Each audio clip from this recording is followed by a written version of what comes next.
I spent the whole first day playing Apex's new update, and I'll be sharing with you 20 tips that you must know for this new season. These tips will be surrounding all of the recent changes and what you need to do with all of this new info. So let's get into it. Number 1.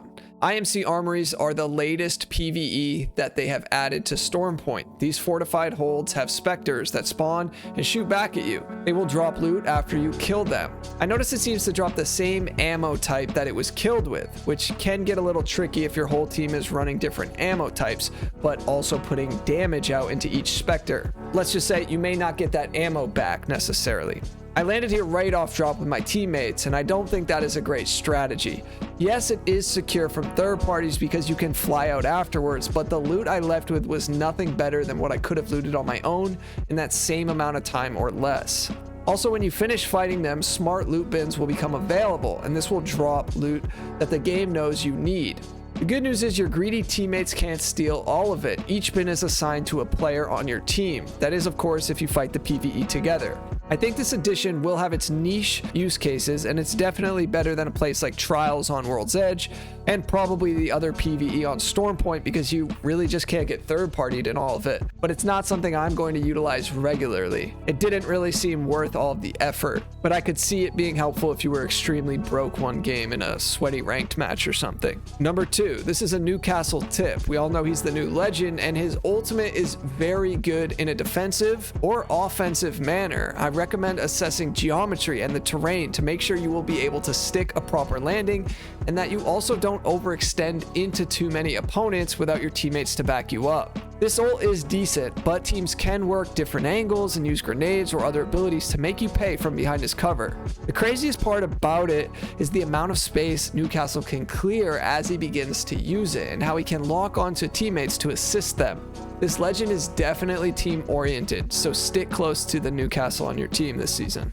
Number 3, we got a new POI on Stormpoint, which is called Downed Beast. This is a location between Northpad and Mill, and this POI is pretty vast. It has many loot bins and some buildings accompanied by some punishing high ground. But they also created another choke point outside of it, which leads to the outskirts of Checkpoint. So I'd rate this POI like a 7 out of 10, but I wish they would have put the POI in the middle of the map or somewhere where it's a bit more traveled. Because unless your dropship path is beginning over Downed Beast or in that area, I would not expect a lot of traffic over there. Number 4, Valkyrie got nerfed just a little bit. You can no longer spin during takeoff in your ultimate, but you can still spin before you launch. So this is a very subtle nerf that won't affect her much at all, except maybe in some ALGS situations. So just make sure you and your whole team are behind cover or in a safe area before you go about using her ultimate. Number 5, all LMGs were nerfed this season. Now I won't get into all the little nitty-gritty specifics into each one because they are lengthy small changes for each gun, but they center around reloading, some damage output, handling, etc. LMGs are still very good guns this season, but now there's a bit more balance with the aspects that make it feel more authentic to an LMG class. They are still very viable, especially the Spitfire. This gun is insane. It recently came out of the care package and now is on floor loot this season, and I'll have to wait until I put up my weapons tier list video to tell you where I really think it ranks, but I'll just say it's going to be another Spitfire season, no doubt. Number 6. Since the Spitfire came out of the package, the Mastiff has gone into it, and it is insanely overpowered. I got pumped for 114 with this bad boy in one hit, and it just totally eliminated me. They made a lot of changes to it. It no longer holds 6 shells, it has 4, but you have 28 in reserve. They increased the damage pellet size, they increased the fire rate, and they tightened the blast pattern. So if you see this in a package this season, do not leave it laying around. This gun is insanely overpowered, and you want to be careful if you see an opponent with one of these bad boys. Number 7, Rampart got buffed in Season 13, and she's definitely a menace to deal with. Here's what they did. They decreased the Sheila spin-up time from 1.75 to 1.25. They increased the amped cover deploy health from 45 to 120, and they decreased the amped cover deploy time from 4.25 seconds to 3.6 seconds. So what this all means is that Her walls go up faster, they take more damage to be destroyed, and Sheila is insane to go against. Rampart is never going to fit into everyone's playstyle, but that doesn't mean she isn't very strong in her niche moments, which, to be honest, these changes really do make her stronger. You do not want to get caught in the line of sight of a Sheila because you'll be dead before you even know it. The time to kill on that ultimate is insanely fast, so watch out for those Ramparts in Season 13. Number 8, the Havoc got slightly buffed this season. They improved the recoil at the start of the bullet spray, and this will honestly be a slept-on pick in Season 13. I think with the R301 going into the crafter, you will see a lot more players picking up the Havoc and utilizing it all game. I honestly think this gun doesn't even need a turbocharger. I mean, it certainly will help, but it's not mandatory like it has been in previous seasons. I think this gun will slowly creep into the weapon meta, and you're going to want to watch out because the time to kill on a Havoc is insane. Number 9, they also slightly buffed the Peacekeeper and the Mozambique. They increased the limb damage from 0.8 to 1.0. And what I found is you can now pump somebody in the toe for 90 with a Peacekeeper. So I think the Peacekeeper is going to deal consistent damage, well, a bit more consistent than it has in previous seasons. And I think the Mozambique is now certainly better than the EVA 8, especially with hammer points. So it's definitely a shakeup of the shotgun meta because the Mastiff's gone and the EVA 8's even more irrelevant this season, in my opinion. I know some of you will battle with me in the comments about this, but definitely look for a Mozambique over an EVA if it comes down to it. So we're going to see how this shotgun meta shakes out. Number 10.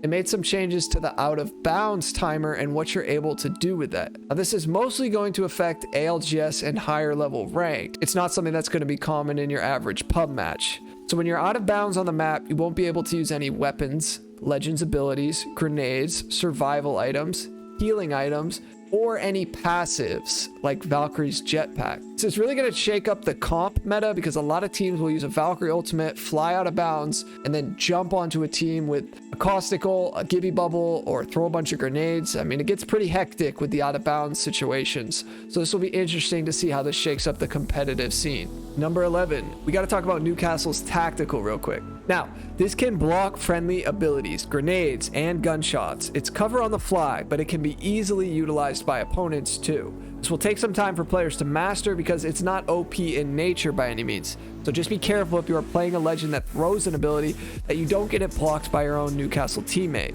This has happened to me already.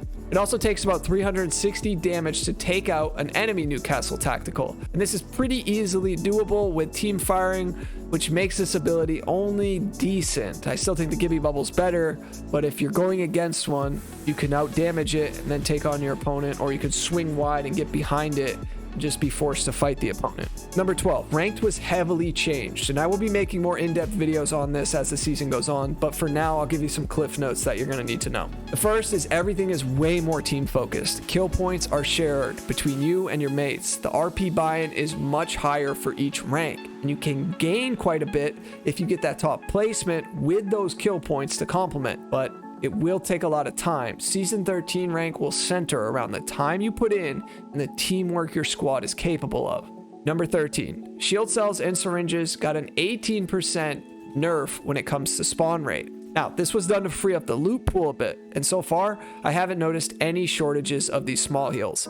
I think it also created some more space for those big heals to be found, but even if you can't find them, they're still available in the replicator. Number 14, Newcastle revives with his knockdown shield, so the best knockdown should always go to Newcastle first. But on top of that, if his knockdown shield takes any damage during revives, it will eventually charge back up to the full amount of damage the knockdown can block. So let's say you have a purple knockdown that takes 450 damage. If it takes 200 damage during a revive, it will recharge Newcastle's knockdown at a 1% rate for every second. And this is incredibly helpful so you don't need to knockdown shield swap while using him. Number 15, for anyone who's been out of the loop, Season 13 will have World's Edge, Stormpoint, and Olympus for the public match rotation. King's Canyon has been vaulted for this season. The first rank split will be here on Stormpoint, and the second split will be on World's Edge. Stormpoint will be the only map in rotation for pubs during this first week of the new season, though. Number 16, Bangalore got a slight nerf, but most people won't tell you about it. There was a fix for players inside of Bangalore's smoke unintentionally getting aim assist on targets outside of smoke. If you kept up with the pred race in the first split on Olympus, there were some players who were smoking at their feet and still be able to get aim assist on targets outside of it. So they would be covered by the smoke, but they would be able to beam their opponents and their opponents couldn't see them. So it's a very slight nerf to Bangalore for the controller players. Number 17, this is a very niche fix for the Volt where it used to have a bounce to the reticle when you crouched up and down while using it. This would cause a jittery animation for it. They have since patched it in this new update. But I've also noticed the same bug for the car SMG, and I didn't see anything regarding a fix for that. Number 18, the Kraber got nerfed. They reduced the headshot multiplier from 3.0 to 2.0, and they reduced the body shot from 145 to 140. Now the Kraber's still going to be very strong. It still has that one shot potential, but that is going to be contingent on the helmet the player is wearing. Because number 19 is all about the helmets that got buffed. See, blue helmets got a headshot damage reduction increased from 40% to 50%, and purple helmets got a headshot damage reduction increased from 50% to 65%. So this seriously will make a difference when it comes to the headshot multiplier on most guns. Tip number 20. Remember how I said ranked is very team oriented this season? Well, you're going to want to join my Discord if you're looking for teammates to play with. Unless they change something severely with this rank system, it really favors teamwork. And going at ranked solo queue doesn't seem very sustainable if you're trying to rank up quickly. So click the link below to my Discord, and if you're interested in learning more about the deep dive of the changes for ranked this season, I suggest you click on this video here. Thanks for watching. Peace.